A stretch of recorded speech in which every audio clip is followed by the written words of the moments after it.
Vida e Ensinos, capítulo 20.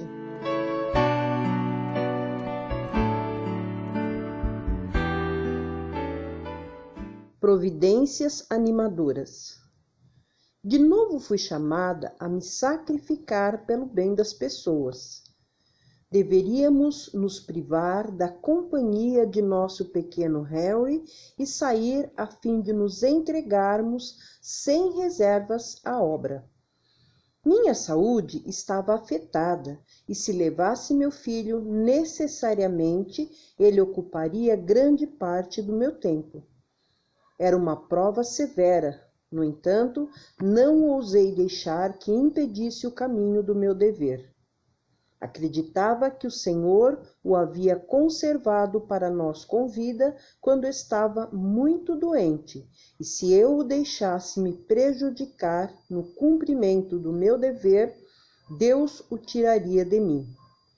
Sozinha diante do Senhor, com o coração contrito e desfeita em pranto, fiz o sacrifício e entreguei meu único filho aos cuidados de outra pessoa.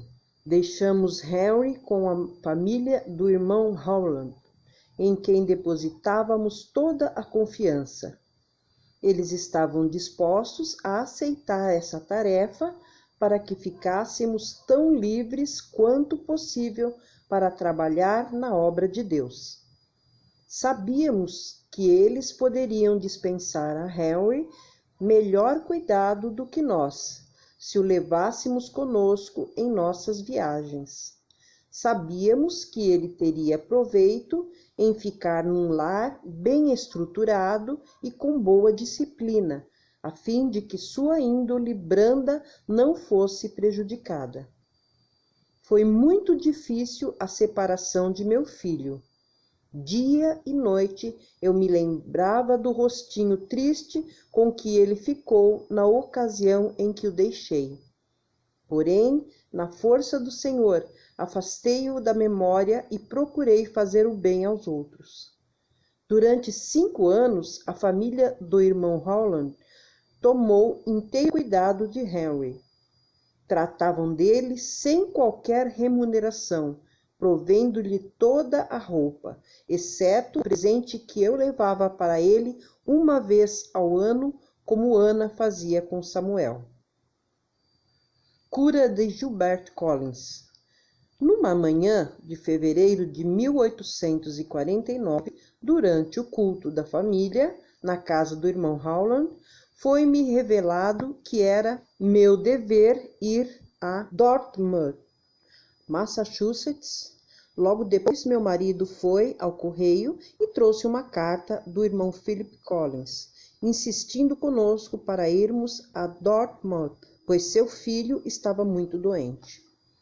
Fomos imediatamente e soubemos que o menino, de 13 anos, estava doente havia já 9 semanas, com coqueluche e tinha ficado reduzido quase a um esqueleto.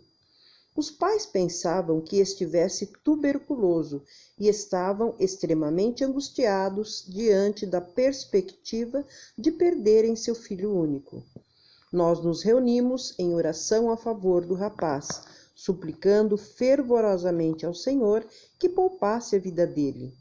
Críamos que ele se restabeleceria, apesar de não haver, pelo que parecia, possibilidade para a recuperação. Meu marido o ergueu nos braços, exclamando enquanto caminhava pelo quarto: "Você não vai morrer, você vai viver." Acreditávamos que Deus seria glorificado em seu restabelecimento. Partimos de Dartmouth e estivemos ausentes mais ou menos 8 dias. Quando voltamos, o pequeno Gilbert veio ao nosso encontro. Havia ganhado quase 2 quilos. Encontramos os pais alegres em Deus por essa manifestação do favor divino. Cura da irmã Temple. Tendo recebido um pedido para visitar a irmã Hastings, de New Ipswich, New Hampshire, que estava muito doente, oramos nesse sentido e obtivemos prova de que o Senhor iria conosco. No caminho, paramos em Dorchester com a família do irmão Otis Nichols e eles nos falaram sobre o sofrimento da irmã Temple de Boston. Tinha no braço uma ferida que lhe causava muita aflição, pois se estendia pela curva do cotovelo. Ela havia sofrido intensamente e em vão havia recorrido aos meios humanos de cura. O último esforço tinha levado a doença aos pulmões, e ela temia que, a menos que conseguisse remédio imediato, a doença degeneraria em tuberculose.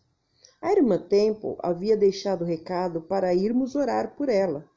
Fomos receosos, pois em vão buscamos a certeza de que o Senhor operaria em favor dela.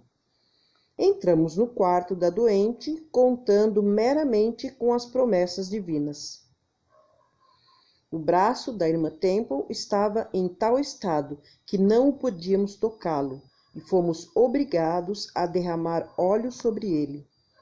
Nós nos unimos então em oração e clamamos pelas promessas divinas. Durante a oração, cessaram as dores do braço e deixamos a irmã Temple alegre no Senhor. Quando voltamos, 8 dias depois, nós a encontramos com boa saúde, ocupada lavando roupa.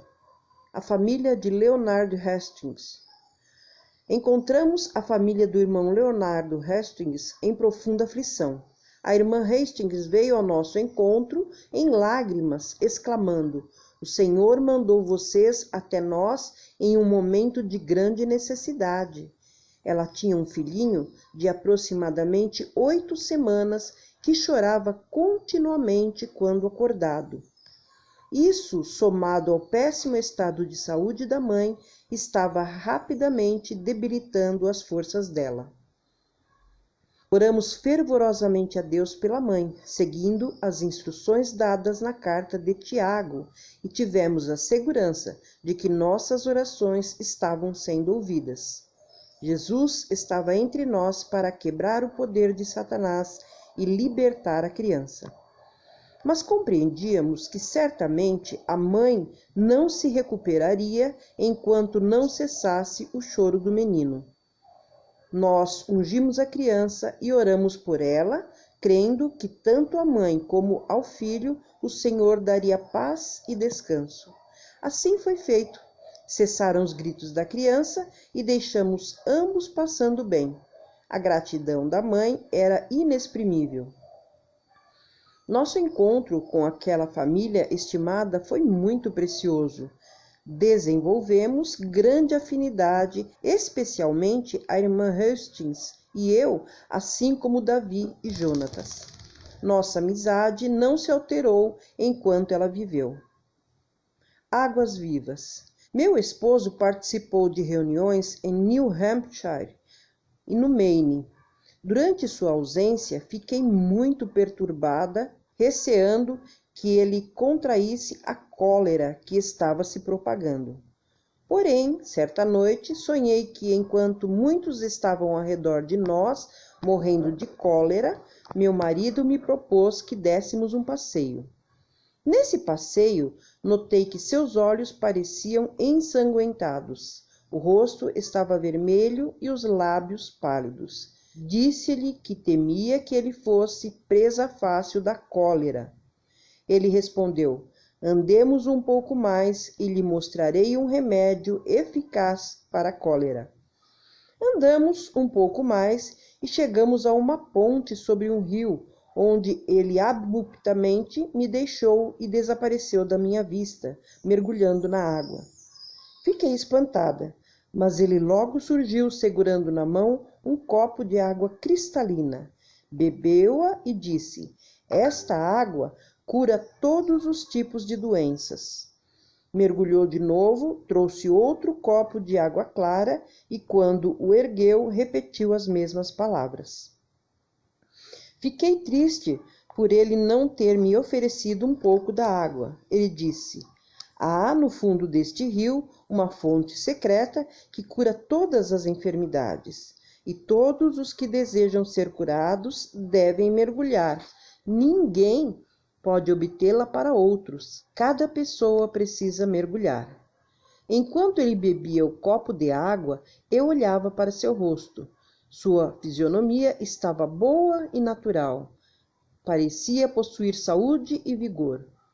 Quando acordei, todos os meus temores haviam se dissipado e confiei meu esposo ao cuidado de um misericordioso Deus, crendo plenamente que ele o devolveria para mim são e salvo.